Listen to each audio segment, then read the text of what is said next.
আসসালামু আলাইকুম রহমতুল্লাহ। আজকে আমার ফ্যান ফলোয়ার যারা আছেন সবাইকে আজকে আমি একটা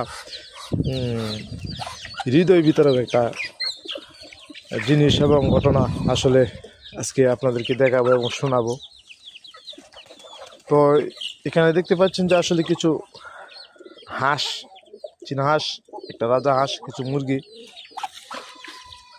দীর্ঘদিন আমার কাছে একটা কবুতর ছিল, প্রায় 8 বছর ছিল কবুতরটা।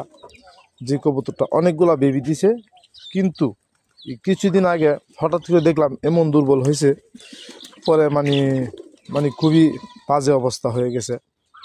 তো এই যে পিছনে এই কবুতরটা, তারপরে এই যে এই কবুতরগুলা, সবগুলো কবুতর ওই কবুতরের বেবি ছিল, কিন্তু একটা বেবি রাইখা ওই রানিং যে মাদিটা ওইটা মারা গেছে।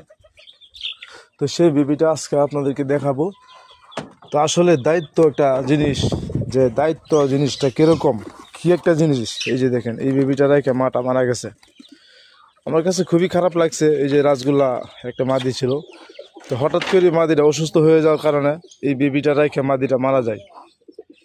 কিন্তু আসলে যে দায়িত্ব একটা জিনিস, কই গেল নটটা, এই যে এই নটটা, এই যে নটটা, এই নটটা এই বেবিটারে খাওয়ানোর জন্য মানে দায়িত্ব তো তার একলা, কত জায়গায় যাইতেছে। তো আমি ফজরের নামাজ পড়ে একটু শুয়েছিলাম, তো আসলে ওর যে একটা মনের যে ভাব প্রকাশ করলো যে আসলে এই বেবিটা ও একলা একলা খাওয়ায় কভার করতে পারতেছে না।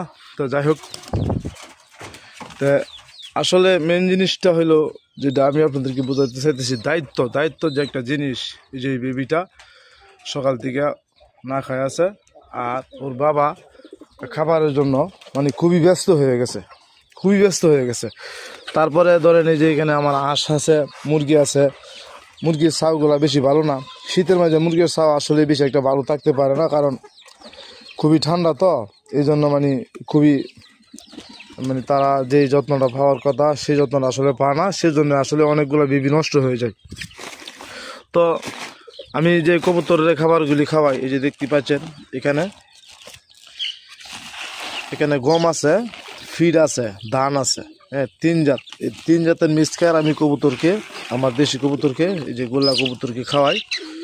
তো এখন এই যে খাবারগুলি আসলে এখানে দিব, যে কবুতরগুলি খাওয়ার জন্য খুবই ব্যস্ত হয়ে পড়ছে। ওই যে দেখতে পাচ্ছেন এই যে সবাই চলে আসছে আর হইতেছে।